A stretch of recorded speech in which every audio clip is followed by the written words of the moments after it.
একদম জায়গা মতো নিয়ে আসেন। যে দেখেন কি টিনের কি বেকআপ একটা বিচ্ছিরি জিনিস এই বাড়ির সাথে একদম যায়, এটা ভাঙা এখন পুরো গুড়া গুড়া করে এই ভেঙ্গে এটা গুড়া গুড়া করবেন? হ্যাঁ কি গুড়া গুড়া হবে জানেন? আপনার মাথা, আপনার প্রত্যেকটা হাড্ডি গুড্ডি আমি ভেঙে গুড়া গুড়া করব, বুঝতে পারছেন? হঠাৎ করে ডাকাইতে গেলেন কেন? ডাকাত হয়ে গেছি কেন? হ্যাঁ এই তোর কারণে আমার রিলেশন ভাঙছে, আমার বাপ আমার রিলেশন সম্পর্কে জানছে, খারার উপর আমাকে একটা আনজান ছেলের সাথে বিয়ে ঠিক করে দিছে, সব তোর কারণে। তুই এখন কি করবি সেটা আমাকে বল। এই আপনি না খারার উপর পোল টিনতেছেন কেন? একটু আগে তো আপনার বাপের সামনে বললেন যে আপনি আপনার বাপের যে চয়েস তারই বিয়ে করবেন, আগে যে চেয়েছিল ওটা আপনার ভুল হয়েছে, এখন আবার এসে কথা বলেন কেন আপনি? ও আমি আমার বাপের সামনে বলবো না?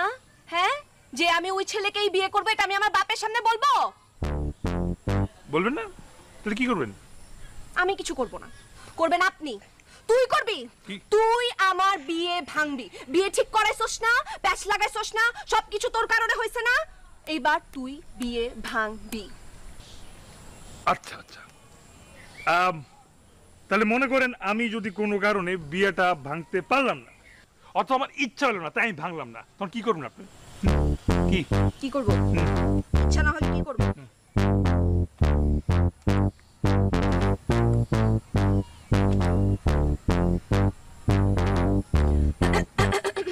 সেলফি সেলফি তুলবেন?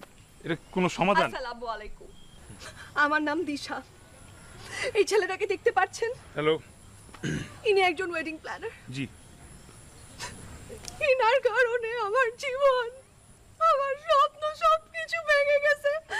এই ওয়েডিং প্ল্যানারের কারণে আমি আজ সুইসাইড করতে বাধ্য হচ্ছি। এবং এই সবকিছু ভুলে ইনি আমার স্বপ্ন, আমার জীবন সব ভেঙে দিয়েছে। আমি আশা করব আমার সুইসাইডের পরে এই অপরাধী যেন সর্বোচ্চ সাজা হয়। সবাই ভালো থাকবেন। ধন্যবাদ সবাইকে। সুইসাইড করার ঠিক 1 মিনিট আগে আমি এটা পোস্ট করে দিব। ভাঙিয়ে বলবো?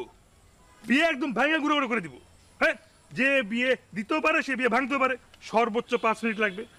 5 মিনিটে আপনার বিয়ে আমি এখনই ভাঙ্গা একদম গুঁড়া গুঁড়া করে দিচ্ছি। আপনি যান, আপনার রুমে যান, আপনার রুমে গিয়া যেটা করতেছিলেন এইসবের আগে ঠিক উঠে করেন, যান, কোনো চিন্তা নেওয়ার কিছু নেই, যান।